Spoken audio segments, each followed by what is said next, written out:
My guest on this episode of Suds Search is Dave Snyder, CEO at CopyPress. Dave is a veteran digital marketer with a wide breadth of knowledge about SEO, social media marketing, and content marketing. Anyone who's been in SEO for any length of time has run into a familiar struggle. Brands need a lot of content created in order to rank in Google or attract backlinks or generally succeed in SEO. The demands for more and more content are real. At the same time, Google has become better and better at evaluating the quality of the content website publishers are making. With factors like EAT increasingly impacting search results, the demands for higher quality content have never been more difficult to navigate.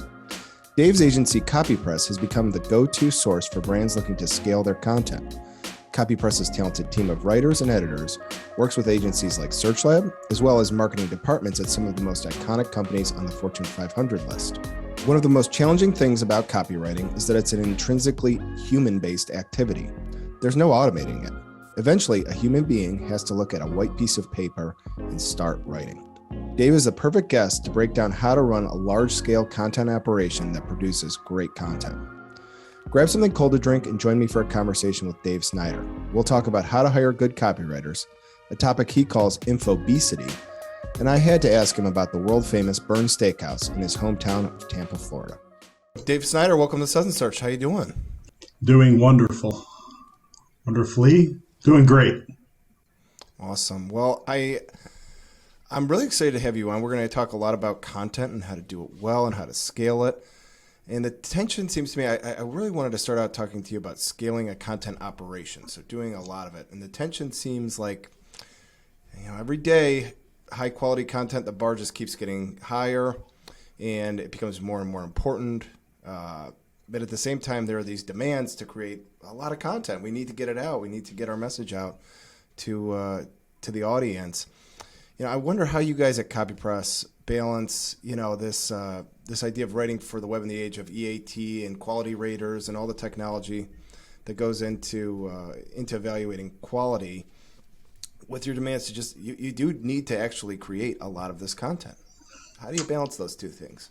Yeah, I think there's a couple of things, right? When we first started this company, it was in the age of pre-Panda, right? So everybody was doing penny a word content.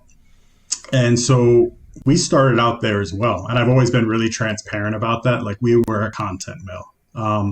And what I saw was like the writing on the wall pre-Panda. All right, these days are numbered. So we're going to go towards more of a qualitative metric, raise prices, all of that. And that really hurt us like early on because everybody still wanted penny a word content. But one of the biggest changes we made was focusing on creating a style guide for clients, right? You guys work with a lot of local customers, and that the likelihood that even large customers we work with have a style guide for their content types, super low. So just the creation of a style guide helps dial in the quality, right? Because it allows you to then measure what a successful writer would possibly do on that campaign.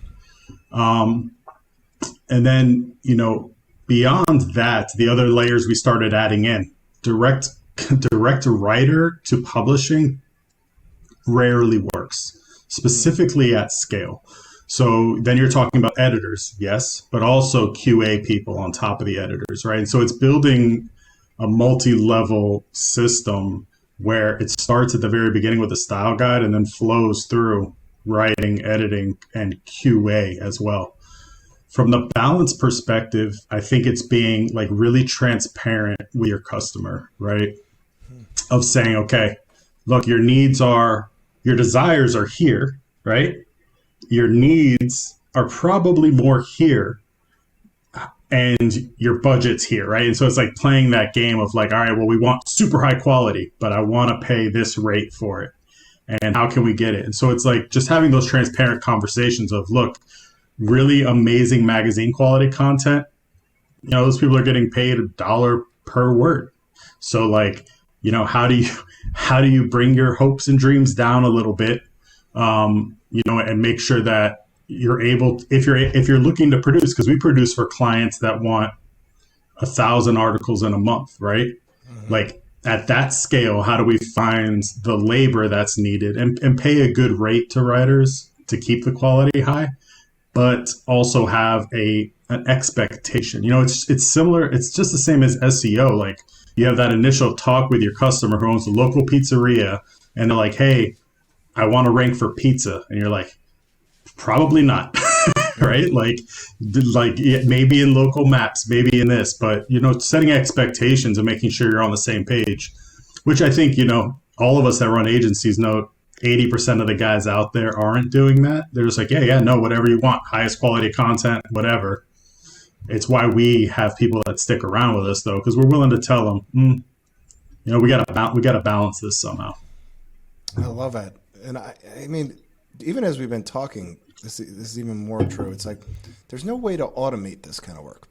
It seems like a very, very human reliant endeavor. So, like, even we could go down the road if you want to talk about GPT-3. I think we had Eric on, and there's huge limitations here. But at the end of the day, a person has to create this content at scale.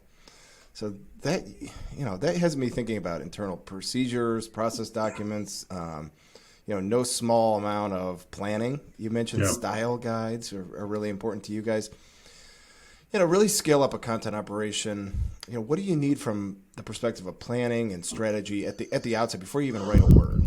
Yeah, I mean, I think you need someone who's really good at building systems, right? And like systems isn't just, it's like you have the tech stack layer and you have the human project management layer. Luckily for CopyPress, for whatever reason, that's where my brain kind of excels, is figuring out processes. And so, eventually we've built those processes into our own software. But, the reality is you can use something like Notion or Monday or Trello. If you have the right system, the tools can make things easier for you, right? The system is really what matters. And so it's like architecting that system. What does this look like? And then also this is the history and the story of CopyPress, not being afraid to try something new and scrap it if it doesn't work. You know what I mean? But constantly iterating to become better. On the note of GPT-3 and all of that, my vision is long term. I think AI will become increasingly better with content production, but there's still, no matter what, because people just don't understand AI and machine learning, right? Somebody has to train that data to do the things it's supposed to do. So these concepts of style guides and writer briefs and QA, fact checking, right? There's still going to be such a human presence in there. AI generated content really just becomes almost a writer's aid of some sort, almost like a grammar checker, right? Where it can help the beginning of the process, but it's going to be humans. And that's where we're looking long term. It's like, all right, how do we combine that stuff into what we do? But with the knowledge that, I think a lot of these people that think in the next 10 years, copywriting is going to be done completely automated at scale. You're basically taking a step back to the pre-Panda days, right? You're going back to the penny a word content. Like we're running in circles at that point, because you're writing what one of my partners used to call contentless content at that point in time. It's like, what's the point and what's the value? Wow, I love it. Well, I wanted to just make sure I picked your brain on something you mentioned a couple of times now, which is a good style guide as being a linchpin of a good campaign. What are the components of a good style guide? What does that mean exactly to a layman who doesn't work in copyright? Yeah, I mean, you have a couple of different levels of style guides, and we have trouble sometimes getting customers to go the full route with it. Just like your normal style guide for your brand, you need to have a high level style guide. Like, what is our overall tone? Who's our general market, right? Like, who's our buyers' personas going to that style guide? What you want to also have is vernacular or jargon that is something that you want to have inserted in there. A really important part of a style guide that I think people miss out on is the do not do list, right? Do not reference this. Do not talk about this. We see that a lot in legal, right? But you see it kind of throughout, right? Like, how don't you want to sound? A really great style guide, though, has examples, right? And I think that's another thing that people miss. A lot of people come to us and just be like, hey, here's information, send us some examples. It's like, you've created some kind of copy in your organization before, put that in here, right? Like, what's a really good paragraph you've written that shows your brand voice? What's a really good example of the formatting of the structure? And so formatting comes into play. And then beyond that high level one, you start breaking into different content types, right? Because all your content types are going to be different. Resource articles are going to be different than blog posts in terms of tone and how you approach them. Ebooks and white papers might be different. If you're a huge company, you may have different buyer segments, right? We work with a job board that's got job seekers and people putting jobs out. So like, these all need to be fleshed out. You can't just use like a one size fits all piece. And what people don't understand is like, okay, let's say you spend 40 hours constructing a group of style guides. It seems like a huge pull. The quality and the ability to scale the writing faster at a quality level increases tremendously, because you're not doing 3 months of iterating, talking back to the writer, So it's really a time savings. But I would say like most people have seen a style guide for a website or like a high level, and it's kind of the same thing. Like, show me, don't just tell me what you want. I like to get examples of content that competitors have that's good, content that competitors have that is terrible, right? It all helps paint that picture of where you want to eventually be at. Awesome. Well, I thought we could shift gears for a minute to a blog post you wrote on the CopyPress site. The title of it was Tips to Find the Perfect Copywriter. I thought it was very good. One of the takeaways I had from this article was something you called the commoditization of copywriting. So there's a perception, I want to make sure I get it right, so correct me if I'm wrong here, but there's a perception that a copywriter is a copywriter, that a copywriter straight out of college and a copywriter with a dozen years experience, not that different. We never treated developer this way. We never actually treated an SEO that way for that matter. So where does this perception come from? And maybe what's a better way to look at hiring copywriters? Yeah, I mean, I think the perception on the web comes from the days of we're not that far separated from pre-Panda, Penny. I mean, look, we still have companies that you'll see at every conference selling stuff for under 2 cents a word, right? So it just still exists. And also, I think with the downfall of print media, right, or the slow death of print media, people willing to write for free for stuff like Huffington Post and Medium, right? In a lot of ways, writers commoditize themselves without knowing it was going to happen.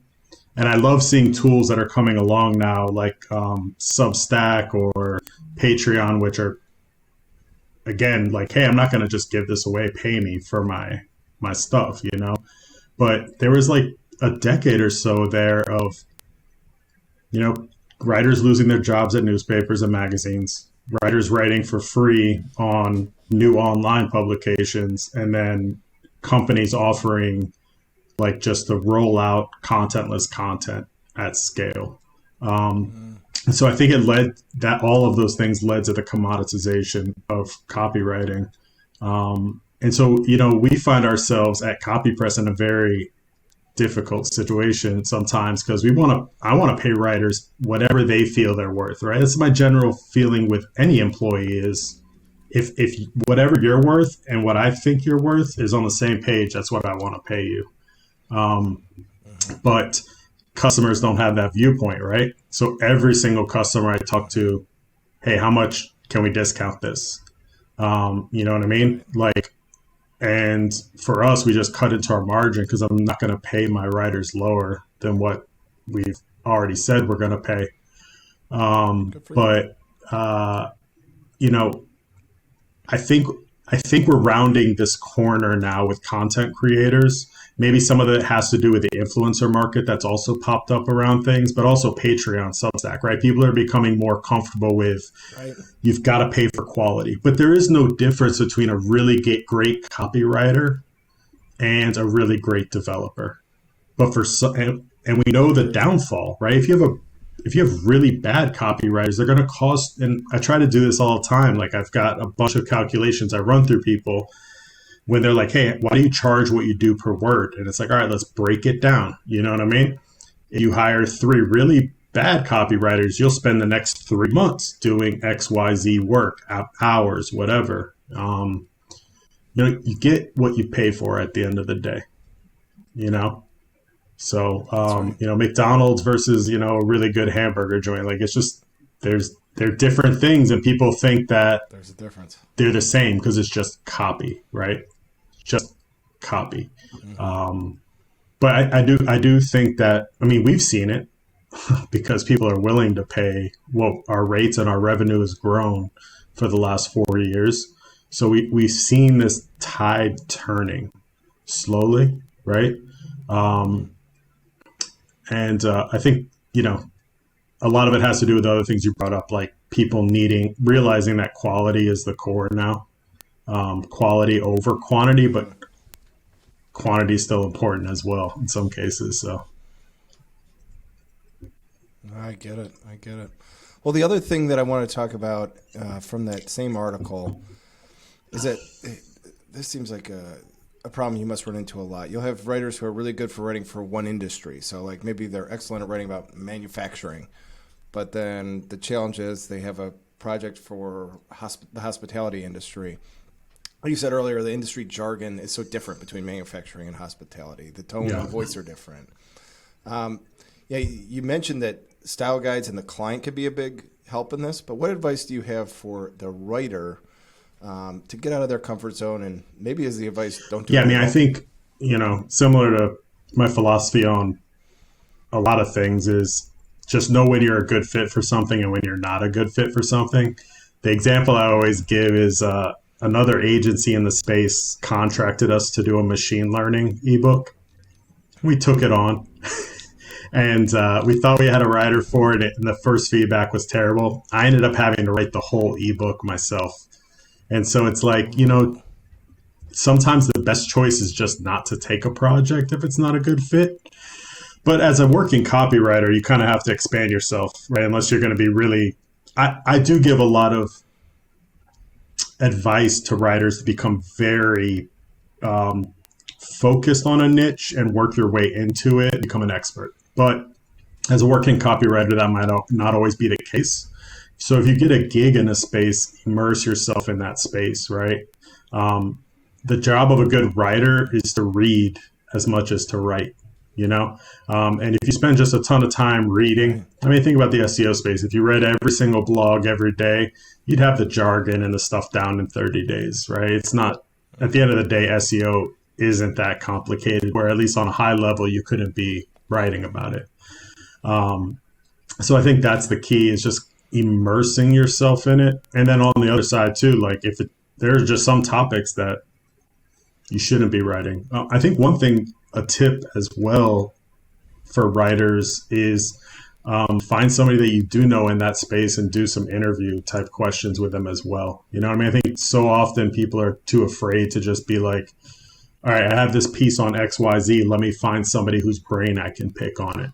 Right? Traditional way of writing media, doing an interview, because you're not an expert, and so you need an expert to kind of fill it out. No, I get it. All right. Well, very good. I wanted to ask you about, one last thing from this article, which is about, the article is mostly about advice for hiring a copywriter. So this is advice for people who would be hiring them, and things are like interview questions and how to train new hires. There's all these recommendations, and we'll be sure to link to this in the show notes. But I wonder if you've noticed, like, what mistakes are people making? What are the common mistakes that people make when they're hiring? Yeah, I think, one, we already talked about it. They're going for what's the cheapest option, right? I think step 2 is the testing. And I think we probably piss writers off sometimes with the testing. We always pay writers for our tests. Let me be clear there. So like, I will never make somebody do work that I don't pay them for. But I have 50 internal copywriters right now at CopyPress. Those are like, we have an office, nobody's there. And, but like, On top of our external writer base, which is a couple thousand, we have 50 people that are paid on our payroll with benefits, right? And to hire those people, they had to pass a test to get in the door to then begin training for the next step. And if you think about it, like I've taken on that approach now with developers too, right? Like, are you just going to take a resume and an interview and hire somebody for this really technical position?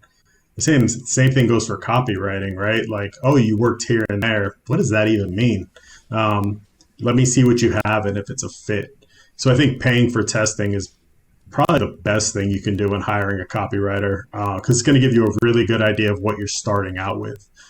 The reason I do a test rather than samples, by the way, is because I can just turn anybody's work in as a sample. So, yeah, that's really good advice. Well, one other blog post, I know you've been really generous with your time, so I'm going to try and be quick, but it's a big topic. So the other blog post was the cognitive science behind complex content retention. And so this is a really good post. It's about, I would say it starts with this term that you use that I'd never heard before, which is infobesity, the idea that we're exposed to more content than ever, that we've sort of like broken any scale that we ever thought of. So it's much harder to make content to stand out. And there's this talk about virality. You are specific about talking about infographics in this article. But you had several ideas for how to make your content more digestible, I think is the way that I would phrase it, and hopefully I've done the article justice. How do you do that? What advice do you have for making content more digestible and breaking through this infobesity layer that exists? Yeah, you're finding some older articles that I wrote, so this is good, keeping me on my toes. And so I think also all of that's gotten even worse since I wrote that piece, right? Like we're in the age of TikTok, where we just don't have any time to digest things. And Google's gone this way too, right? It's like with rich snippets and everything that they're doing, they're figuring out ways to, how do I get these people with short attention spans the information they need as fast as possible?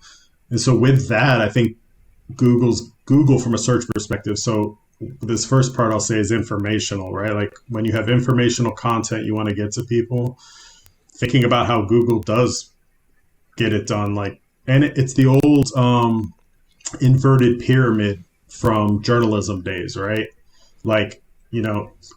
Start with your biggest point from the top and then lead your reader down into more details. So that way you hook them really quick and bring them in. But I think, what I've been doing a lot of for the last few years is when you create content, create it in a way where you can use it in multiple ways, right? So create an ebook that you can slice into an infographic, that you can slice into a couple of newsletters, that you can slice into a couple of blog posts, right? And so now you've got a bunch of different assets that you're trying to get a couple base hits rather than hitting a grand slam every time off the content, right. And also people all digest content in really different ways today. And I think that's becoming more and more true. And so that gives you the opportunity to spread across that audience a lot better. 10 years ago, everybody had to have a blog. Now, we don't even keep up with our blog that often. And we go more for resource articles and newsletters. And you see, right, those trends will always change. So how do you divert your content across more? So I think using that whole Buffalo strategy of how do you rework this content to get it in front of as many people. Then there's the social side, right? If you have a brand where you really want to get people to notice what you're doing.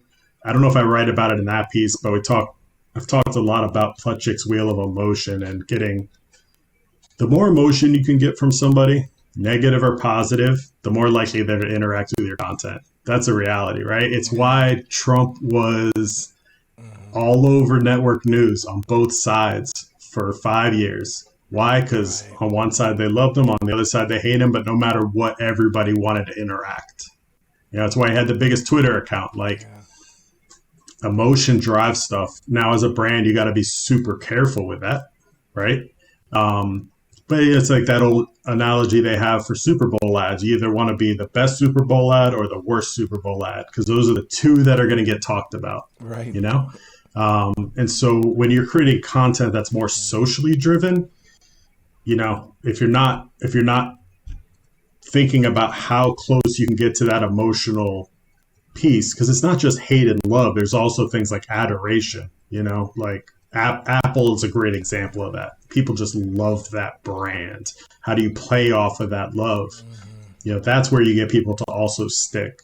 So I think on the informational side, it comes down to a lot of, you know, how am I structuring this content?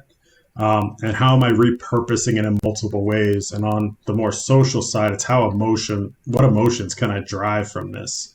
You know, and unfortunately, most people get stuck in the either love, hate, or the funny thing, right? Like, hey, let's just be really funny. But, you know, interest is a strong emotion. So, awesome. Yeah, sorry, man. They're going to start going crazy here in a second, probably. Mine's right here, so we've had that problem a few times. So yeah, I keep her close by. So, well, listen, I want to get to everyone's favorite part of the show now. This is where Greg Gifford gives me a question for the guest, and I have no context for this question, so I don't know anything, and you don't know anything. And for you, he said to ask one word: burns. Yeah, it's a steakhouse that Greg really loves. That looks like a French brothel when you first walk in, and kind of like, where am I? Because it's in Tampa. But they have the largest one, or at least one of the largest wine collections in the world. I think a huge Scotch collection too. I'm not a drinker, so, but it's a dining experience that takes several hours, and I think we'll all be going there pretty soon. So that's right. So you'll get to experience it. Yeah, it's like a marathon eating experience. Delicious steaks, though. Awesome. Well, I would say you hit it. We at SearchLab use CopyPress. It's been a great partnership from my end of the table, and I hope it has been for you, Dave. You know, how do people reach you if they want to get in touch with you or with CopyPress? What's your favorite social media? Yeah, I'm on Twitter at Dave Snyder. I don't tweet a lot of business stuff on there. I don't take myself very seriously. So you can also reach out to me at dsnyder@copypress.com. Yeah, I mean, we love working with SearchLab. You guys are a rare client who was liked right away, because you kind of got what we were doing, and it was just like synchronicity there. So yeah, I mean, I always like talking content, even if a project's not a good fit for us. I usually steer somebody in the right direction. So, you know, if there's stuff that somebody wants to know that we talked about or looking to do a content campaign, I'd love to talk to them. All right, well, nice. Until we meet again at Burns Steakhouse in Tampa, I'm going to sign off for now. Dave, thanks for coming on. I'll give you a virtual cheers. We'll see you next week for another episode of Suds Search.